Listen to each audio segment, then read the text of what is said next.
Hello दोस्तों। आज हम स्टार्ट करेंगे अतिथि स्टोरी का part 5।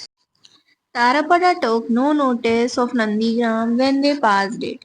The large boat, sometimes with its sails up, sometimes stout, proceeded slowly on down river and tributaries, and the days of the passengers too floated with a soft and easy peace through the peace and beauty of the scene.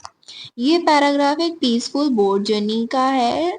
इस scene को describe करता है। तारापड़ा और बाकी passengers की एक बड़ी सी boat में ट्रेवल कर रहे हैं जो कभी सेल्स के साथ चलती है और कभी किसी और की बोट के टाव से जुड़ जाती है। बोट धीरे धीरे नदी और उसके ब्रांचेस से गुजरती है। तारापड़ा को पता भी नहीं चलता कि नंदीग्राम कब आया और कब चला गया, क्योंकि वो नेचर और जर्नी में इतना खो गया था। पूरा सीन में एक काम और स्मूथिंग वाइब है। पैसेंजर्स का दिन सॉफ्ट और इजी पीस में गुजरता है, जहाँ जिंदगी थोड़ी देर के लिए रुक गई हो और सिर्फ शांति और खूबसूरती रह गई हो। नेचर की ब्यूटी और बोट का रिदम मिला के एक ड्रीमी एक्सपीरियंस क्रिएट किया है यहाँ पर। No one was in any kind of hurry. Long afternoons were spent bathing and eating, and as soon as dusk fell, the boat was moored at a village ghat by trees buzzing with crickets and aglow with fireflies. इस paragraph में boat journey का शांत और बहुत अच्छा scene दिखाया गया है। दोपहर के बाद सब पैसेंजर्स स्नान और भोजन में बिजी होते हैं बिना किसी जल्दी के। शाम के वक्त बोट एक विलेज घाट पर रुकती है। वहां नेचर का सुकून दिखाया गया है। पेड़ों के पास क्रिकेट्स की आवाज गूंजती है और जुगनू अपनी रोशनी से चमक रहे होते हैं। क्रिकेट्स वो होते हैं जिन्हें हम लोग झिंगुर कहते हैं। उनकी आवाजें आ रही हैं वहां से। ये सीन नेचर की सिंप्लिसिटी और शांति को कैप्चर करता है। टाइम का फ्लो बिल्कुल स्लो है, जिसमें कोई टेंशन नहीं है, सिर्फ इनर पीस है। राइटर ने इवनिंग का काम मूड को ब्यूटीफुली पोर्ट्रे किया है। यहाँ पर एक ऐसा मोमेंट है जहाँ ह्यूमन लाइफ और नेचर परफेक्ट हार्मनी में दिखाए गए हैं। After about 10 days of this, the boat arrived at Kathilya. Ponies and a palanquin were sent from the house to receive the zamindar. A guard of honor with bamboo lathis fired rounds of blanks ruthlessly echoed by the village crows.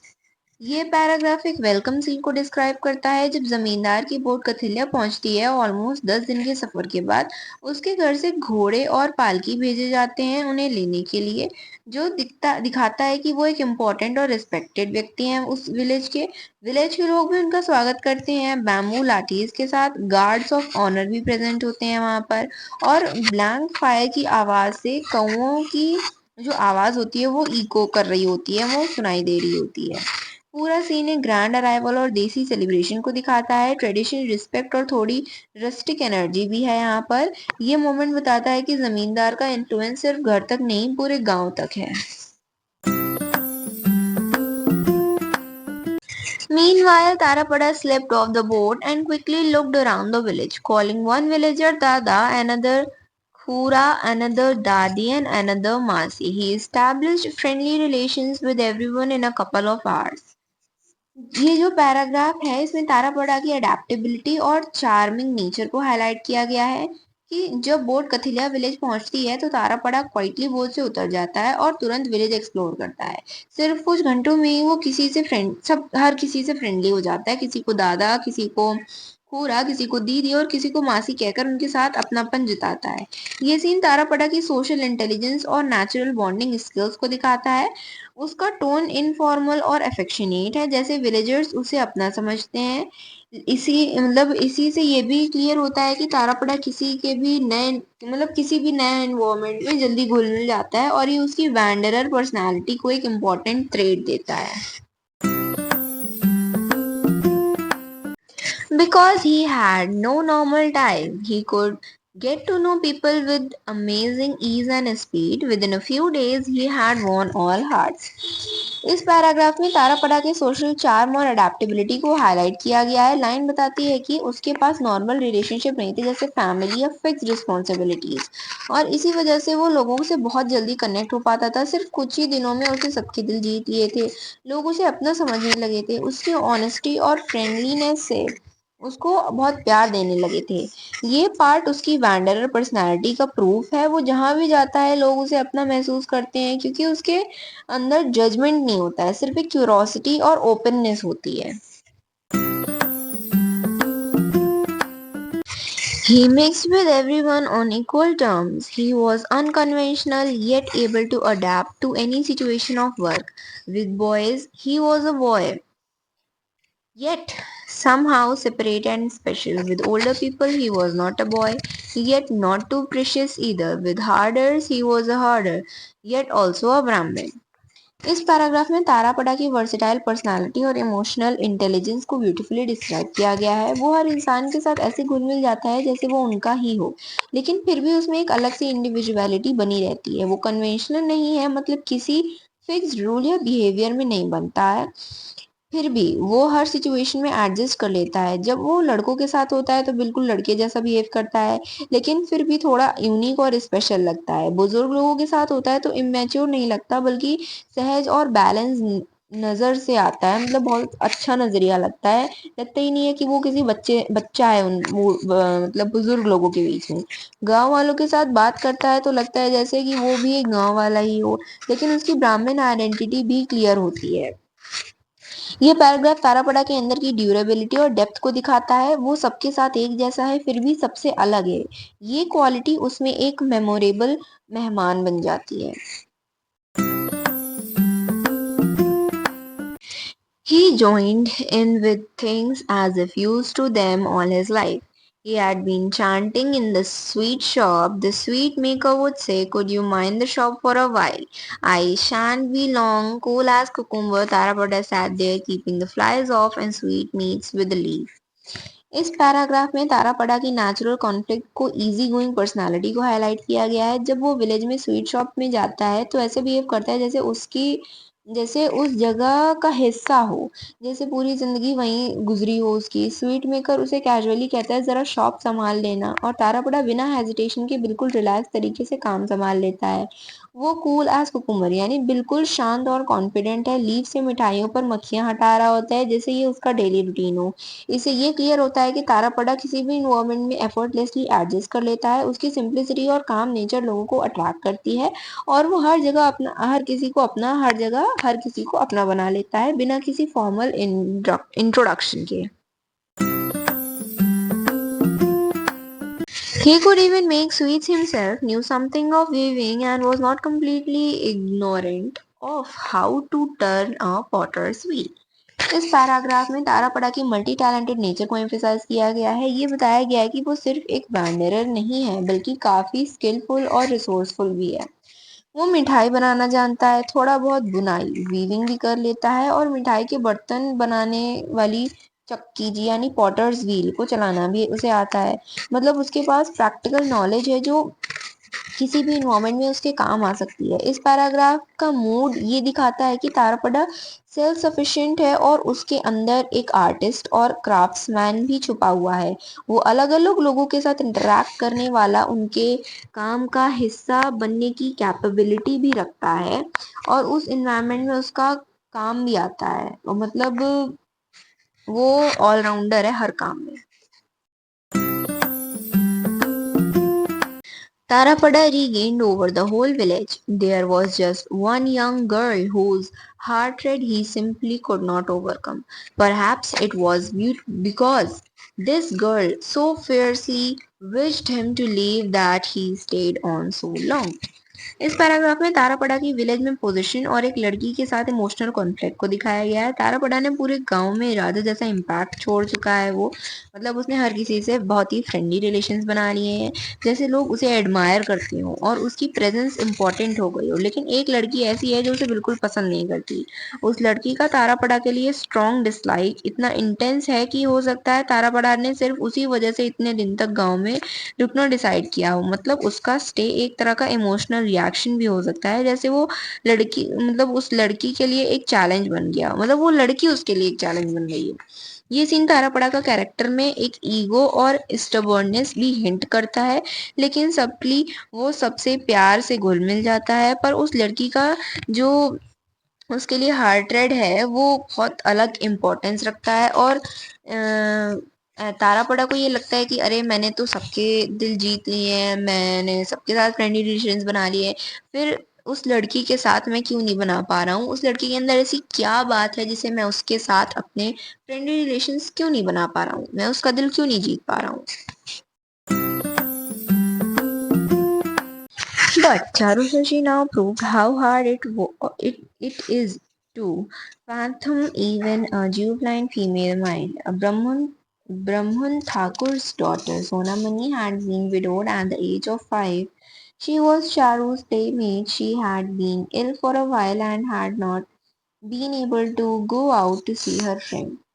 ये जो paragraph है इसमें चारुशशी के complex emotional nature को highlight किया गया है। Writer बताते हैं कि लड़कियों के मन को समझना कितना मुश्किल होता है, इवन अगर वो छोटी भी हो तब भी। चारुशशी की दोस्त सोनामणि जो एक चाइल्ड विडो है, बीमार थी और कुछ दिन तक उससे मिलने नहीं आ सकी थी। जब वो फाइनली आई तो चारुशशी एक्साइटेड थी कि वो अपने नए मेहमान तारापड़ा के बारे में उसे बताएगी, लेकिन उसे ये जानकर शौक लगता है कि सोनामणि ऑलरेडी तारापड़ा को जानती है। वो उसे दादा कहकर बुलाती है और तारापड़ा उसके लिए फूल तोड़ता है, फ्लूट बनाता है और उसकी माँ को मासी कहकर बुलाता है। ये सीन चारुशशी की जेलसी और पॉजिटिवनेस को दिखाता है। उसके मन में तारापड़ा एक स्पेशल और प्राइवेट कनेक्शन था जिसे वो अपने दोस्तों के साथ शेयर करना नहीं चाहती थी। उसका रिएक्शन ये बताता है कि उसके इमोशंस चाइल्ड के होने के बावजूद बहुत इंटेंस और लेयर्ड थे।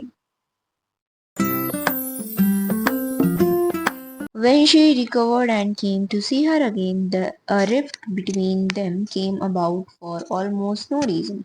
Charu had been speaking a length about Tarpada, she hoped by saying what a precious assist he was to astonish and intrigue her friend.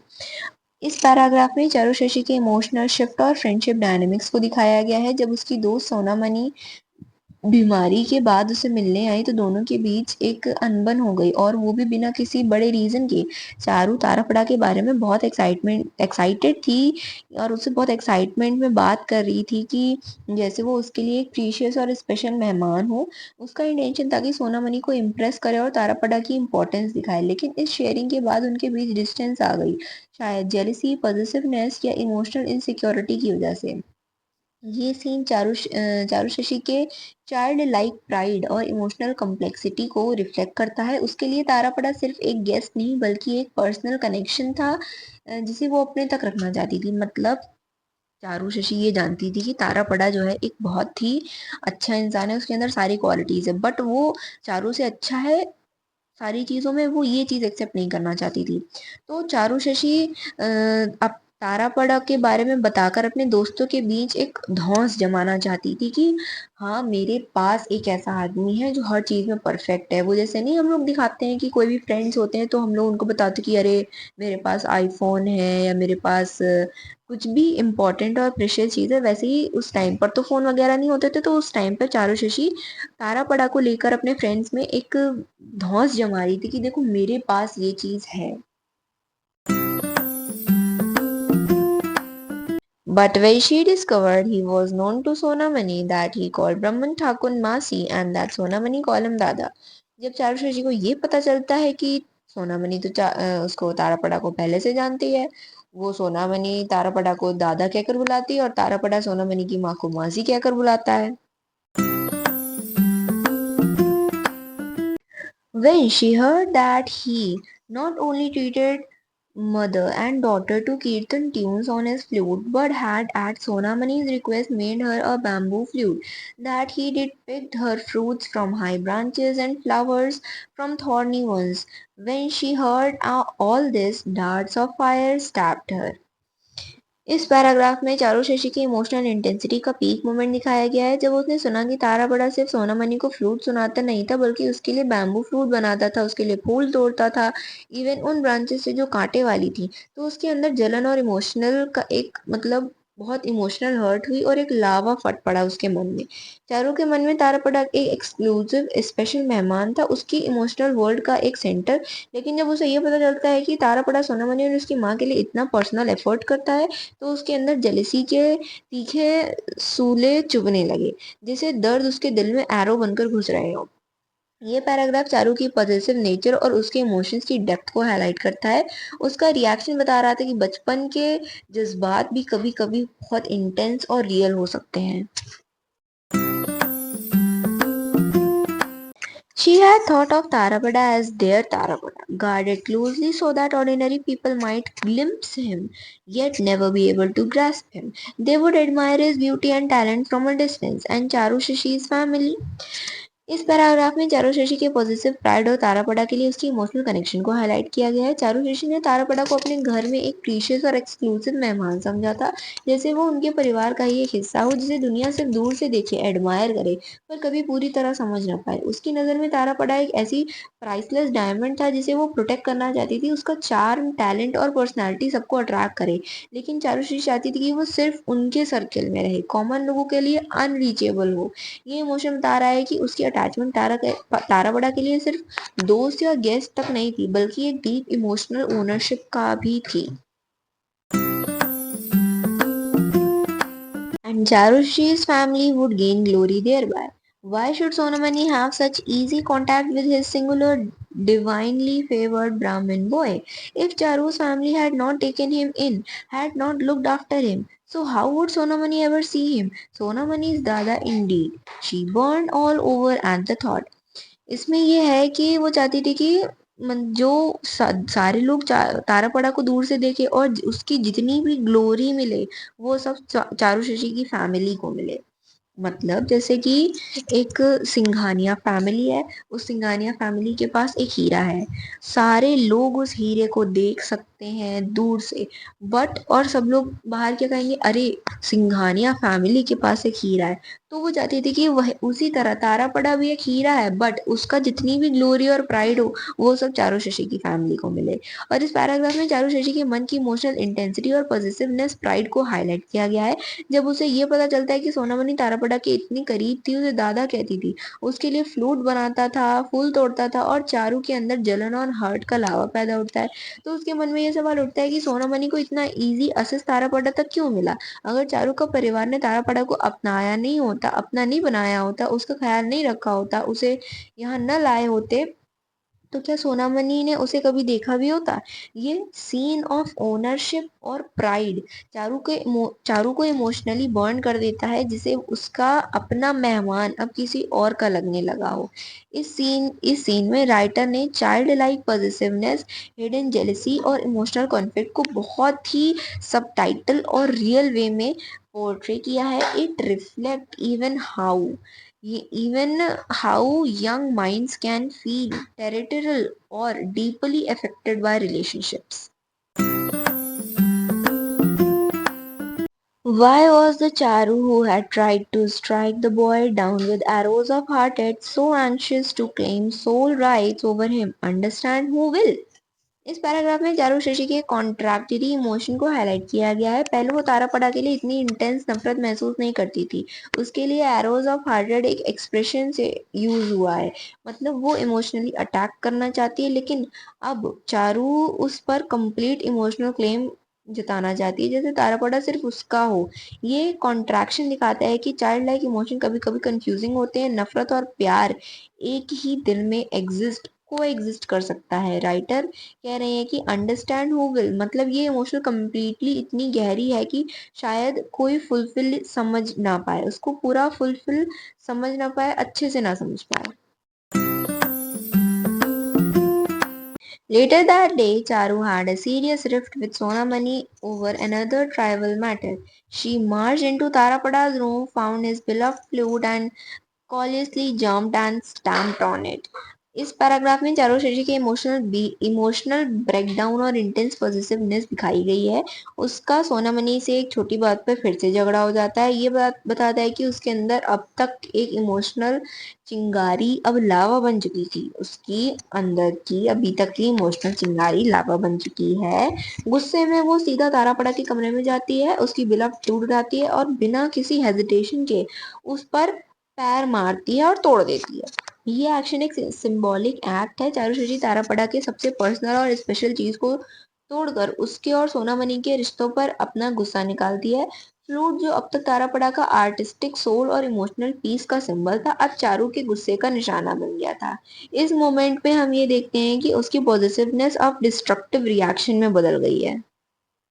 She was still doing so when Tarapada came in. He was amazed by the image of destruction that the girl presented. Charu, why are you smashing my flute? He asked. इस paragraph में तारापड़ा का sudden emotional response और चारू शशि के intense behaviour को दिखाया गया है। जब तारापड़ा रूम में एंटर करता है तो वो शॉक हो जाता है ये देखकर कि चारू शशि उसकी बांसुरी तोड़ रही होती है। उसके लिए ये अनएक्सपेक्टेड डिस्ट्रक्शन था। उस फ्लूट के साथ उसकी इमोशनल आर्ट जुड़ी हुई थी। वो पूछता है, Charu why are you smashing my flute? इस लाइन में तारापड़ा की कंफ्यूजन और इमोशनल हर्ट दोनों साफ साफ नजर आ रहे हैं। उसके लिए ये सिर्फ एक चीज नहीं थी बल्कि पर्सनल एक्सप्रेशन का हिस्सा था। चारू का ये एक्शन ताराबड़ा के लिए एक ब्रिटियार जैसा फील होता है, जिसे उसके इमोशंस को किसी ने तोड़ दिया हो, फिजिकली और इमोशनली। ये मोमेंट उनके रिश्ते में टेंशन का पीक लाता है। जलन चारू शशि की पॉजिटिवनेस जहां चारू शशि की पॉजिटिवनेस और तारापड़ा की सेंसिटिविटी टकरा जाते हैं। I want to smash it, I am going to smash it, Charu shouted. With red eyes and flushed face and stamping unnecessarily on the already smashed flute, she burst into loud sobs and ran from the room. इस paragraph में चारुशशि के emotional आउटब्रेस्ट और uncontrolled positiveness का climax दिखाया गया है। जब तारापड़ा की फ्लूट तोड़ दी जाती है तो उसके बाद भी चारू गुस्से में चिल्लाती है, I want to smash it, I am going to smash it. उसके चेहरे पर एक रेड आईज और फ्लश्ड फेस दिखता है जो उसके इमोशंस पूरी तरह से अनकंट्रोलेबल हो चुके हैं। वो ऑलरेडी स्मैश्ड फ्लूट को बार बार स्टैम्प करती है। स्टैम्प का मतलब उसके ऊपर कूदती है। तो जो बताता है कि उसके गुस्से में सिर्फ चीजों को तोड़ना नहीं बल्कि अपने पेन को दिखाना था। फिर वो लाउड सॉप्स में फट पड़ती है और रूम से भाग जाती है। ये सीन इमोशनल बैकग्राउंड का हाईलाइट है जिसमें चारों के पॉजिटिवनेस, जेलसी, हर्ट और ईगो सब एक साथ एक्सप्लोड करते हैं। Tarapada picked up the pieces, turned them this way and that way, but it was useless. To wreak destruction on his old innocent flutes was so absurd that he burst out laughing. Charushashi intrigued him more every day. इस paragraph में तारापड़ा के unexpected reaction और चारुशशि के emotional impact को दिखाया गया है। जब तारापड़ा देखता है कि उसकी बांसुरी टूट चुकी है तो पहले उसे समझ नहीं आता। वो पीसेस को इधर उधर घुमाकर चेक करता है लेकिन समझ नहीं पाता कि इसकी रिपेयर इम्पॉसिबल है। लेकिन ये डिस्ट्रक्शन इतना एब्जर्व और चाइल्डिश तरीके का था कि तारापड़ा रो नहीं रहा था। मतलब वो रोया नहीं बल्कि हंस पड़ता है। एक लाफ्टर, एक रिएक्शन और डिसबिलीफ था जिसे वो एक्सेप्ट कर रहा हो कि चारुशशि एक कॉम्प्लेक्स और अनप्रिडिक्टेबल कैरेक्टर है। और उसी मोमेंट में वो महसूस करता है कि चारुशशि उसके लिए रोज थोड़ी और इंटीग्रेटेड हो जा रही है, जैसे उसकी पर्सनालिटी एक इमोशनल पजल बन गई हो। He was also intrigued by the English illustrated books in Motilal Babu's library. Tarapada had considerable knowledge of the world, but he could not enter the world of these pictures at all. इस paragraph में तारापड़ा के intellectual curiosity और cultural disconnect को highlight किया गया है। जब वो मोतीलाल बाबू की लाइब्रेरी में इंग्लिश इलस्ट्रेटेड बुक्स देखता है तो उसका विजुअल चार्म उनसे अट्रैक्ट कर जाता है। तारापड़ा के पास दुनिया का काफी ज्ञान है लेकिन फिर भी वो उन तस्वीरों की दुनिया में नहीं घुस पाता है अभी। मतलब बुक्स में तो लाइनें लिखी होती हैं इंग्लिश की, क्योंकि वो इंग्लिश की बुक्स थी और उसमें पिक्चर्स बनी होती हैं। ये मोमेंट बताता है कि तारापड़ा का ज्ञान प्रैक्टिकल और एक्सपेरिमेंटल है लेकिन उसमें फॉर्मल एजुकेशन की कमी है। इंग्लिश बुक्स उसके लिए एक एलियन वर्ड जैसी लगती हैं जिसे वो उन्हें देख तो रहा है मगर समझ नहीं पा रहा, ना उन्हें समझ सकता है। इसे तारापड़ा के अंदर ड्यूलिटी दिखाई गई है।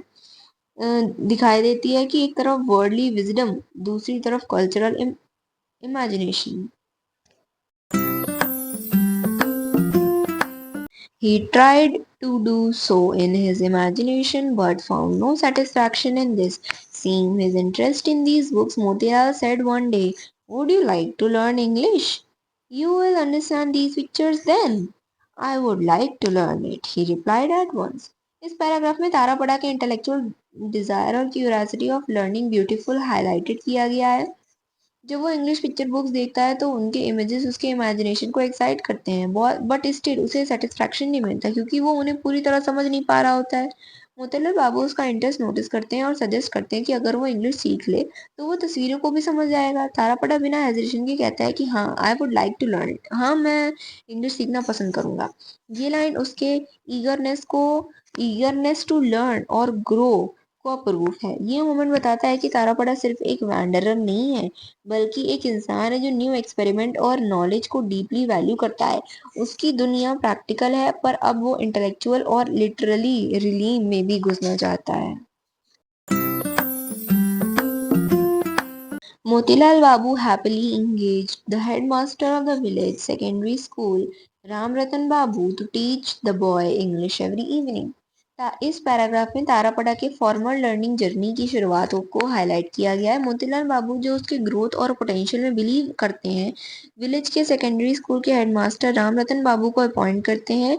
ये तय होता है कि वो तारापड़ा को हर शाम इंग्लिश पढ़ाएंगे। ये मोमेंट दिखाता है कि तारापड़ा सिर्फ एक वैंडरर या इमोशनली डीप कैरेक्टर नहीं है, बल्कि अब उसकी इंटेलेक्चुअल जर्नी का भी आरंभ हो चुका है। मोतीलाल बाबू का ये डिसीजन उनके लिए एक टर्निंग पॉइंट है, जहां से उसकी क्यूरियोसिटी से कमिटमेंट तक का सफर शुरू होता है। And for the part 6, stay updated with us. Like, share, subscribe, and comment for your doubts. And thank you for watching.